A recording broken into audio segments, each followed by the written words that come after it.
পরে আমাদের ইমানি তাকাজায় যিনি আমাদের পরকালের মুক্তির এক আমল হিসেবে আজকে আমরা এখানে একত্রিত হয়েছি। আমাদের মানিকগঞ্জের এক আল্লাহর বান্দা, আল্লাহ তাকে বানিয়েছেন, তার জবান আল্লাহ দিয়েছেন, কথা বলার শক্তিও তাকে আল্লাহই দিয়েছেন, কিন্তু সে আল্লাহকে নাফরমানি করে এমন ভাষা ব্যবহার করছে সেটা আমরা সবাই জানি।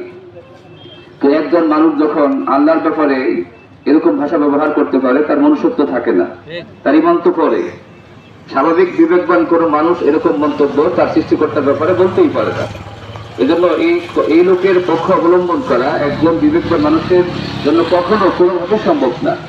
এজন্য এই লোকের পক্ষ অবলম্বন করা কোনোভাবেই সম্ভব না। সে আমরা যে কেউ হই, এখানে যেহেতু আল্লাহর ব্যাপারে ব্যাপারটা আল্লাহকে নিয়ে, এজন্য আমাদের এখানে কোনো চিন্তা ভাবনার সুযোগ নাই। এই লোকের সর্বোচ্চ শাস্তি চাওয়া এটা আমাদের ইমানের দাবি।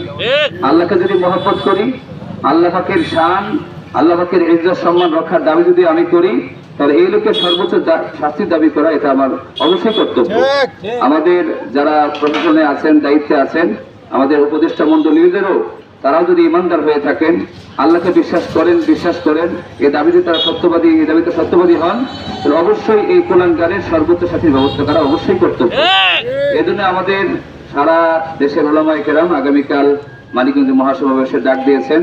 আমরা সেখানে যাব এবং সকলে সম্মিলিতভাবে আমাদের উপদেষ্টা পরিষদের কাছে এবং ক্ষমতাসীনদের কাছে এই দাবি পেশ করব।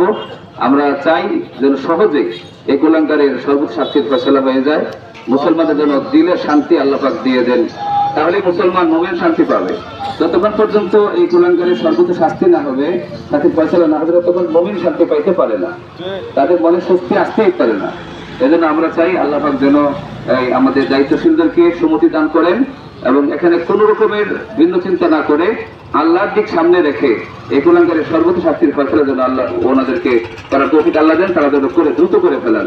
তাকে আর সহায়ক হিসেবে আমাদের আগামীকালের মহাসম্মেলনকে সফল করা অবশ্যই কর্তব্য। এজন্য আমি যাদের কানে আওয়াজ করতেছে, যারা আমরা এখানে হাজির, সকলের কাছে আমার বিনীত অনুরোধ, আপনিও মুমিন মুসলমান, আমিও মুমিন মুসলমান, আপনারও আল্লাহ ছাড়া কেউ নাই, আমারও আল্লাহ ছাড়া কেউ নাই, আল্লাহ ছাড়া কারো কেউ নাই, একমাত্র ঠিকানা আল্লাহ। দুনিয়াতেও একমাত্র ঠিকানা আমার আল্লাহ, পরকালেও আল্লাহ ছাড়া আর কেউ নাই। এজন্য ওই আল্লাহকে নিয়ে কথা হইতেছে। এখানে আমার দল, আমার মত, আমার ব্যক্তিত্ব, আমার পজিশন, আমার ব্যবসায়ী প্রতিষ্ঠান, আমার চাকরি বাকরি, এইসব আমার পরে, আমার এই দাবিতে সামনে অগ্রসর হওয়া আমার সবার আগে। এজন্য আমরা দলমত নির্বিশেষে আমরা কোন রকমের কোনো কিছু বাদ বিস্তার ছেড়ে দিয়ে আমরা আগামীকালের মহাসম্মেলনে অংশগ্রহণ করবো এবং এই দাবিতে সবাই এক থাকবো। কোন রকমের দ্বিমত এখানে করবো না, এটাকে অন্য কোনো দৃষ্টিভঙ্গিতে নিবই না। যে অনেকে এরকম কথা বলে যে বাউল সরকার তো এত কিছু না, ওরে তো আলোচনা করে ভাষাই দিলাম, আর এটা তো না, সে তো তাকে ভাষানোর তো মূল কথা না। এই লোকটা এত বড় সাহস পাইলো কোথায়? এই এত মুসলিম একটি দেশে, যেখানে মুসলিমের সংখ্যা বেশি, এরকম দেশে এই সামান্য একজন লোক এই কথা বলার সাহস কোত্থেকে বলে? এটা খেয়াল তো আমরা করি না। এখন অনেকেই বলে যে এই লোকটা তো এত প্রসিদ্ধ কেউ না, তো এর ব্যাপারে আলোচনা করতে আমরা তাকে প্রসার করে দিলাম। এটা তো কথাটা উল্টা দিকে গেল। তোর যদি প্রসিদ্ধ কেউ না হয়, তো সাহসটা পাইলো কেন এই কথা বলার?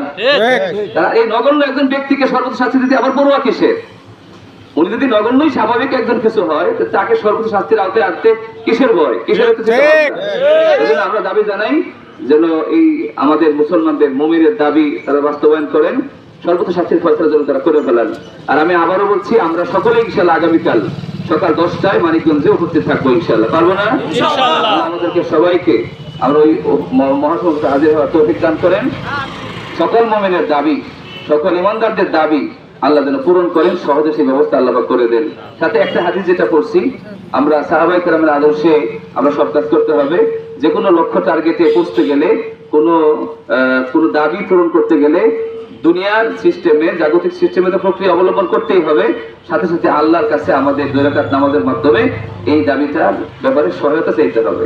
রাসূল সাল্লাল্লাহু আলাইহি ওয়াসাল্লাম এই কথা স্পষ্ট হাদিসে বলছেন, যার কোনো প্রয়োজন আছে সেটা বান্দার কাছে হোক আর আল্লাহর কাছে হোক, সেজন্য উত্তমভাবে ওযু করে 2 রাকাত নামাজ পড়ে, নামাজের পরে যেন সে আল্লাহ প্রশংসা এবং রাসূলের উপর দরুদ পড়ে এই দোয়াটা পড়ে, লা ইলাহা ইল্লাল্লাহুল হালিমুল কারীম, সুবহানাল্লাহি রাব্বিল আরশিল আযীম, আলহামদুলিল্লাহি রাব্বিল আলামিন, আসআলুকা মুজিবাতি রাহমাতিক ওয়া আযাইমা মাগফিরাতিক ওয়াল গনিমাতা মিন কুল্লি বির ওয়াস সালামাতা মিন কুল্লি ইসম لا تدع لي ذنبا إلا غفرته ولا هما إلا فرجته ولا حاجة هي لك رضا إلا قضيتها يا أرحم الراحمين রাসূলের বাতলানো আমল এজন্য আমরা যারা এখানে হাজির হয়েছি আমরা অন্তত এই উপলক্ষে 2 রাকাত নামাজের আমল করব ইনশাআল্লাহ।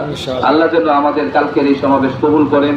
সারা পৃথিবীর মুসলিম মুমিনদের দাবি যেন আল্লাহ পাক সহজে পূর্ণ ব্যবস্থা যেন করে দেন, যেন আল্লাহ রাঙ্গা হাঙ্গামা থেকে, মারামারি কাটাকাটি থেকে, ফিতনা ফাসাদ থেকে হেফাজত করেন। শান্তিপূর্ণভাবে যেন আমাদের দাবি পূরণ হয়ে যায়, আল্লাহ সেই ব্যবস্থা করে দেন। ওয়া আখিরু দাওয়ানা আলহামদুলিল্লাহি রাব্বিল আলামিন।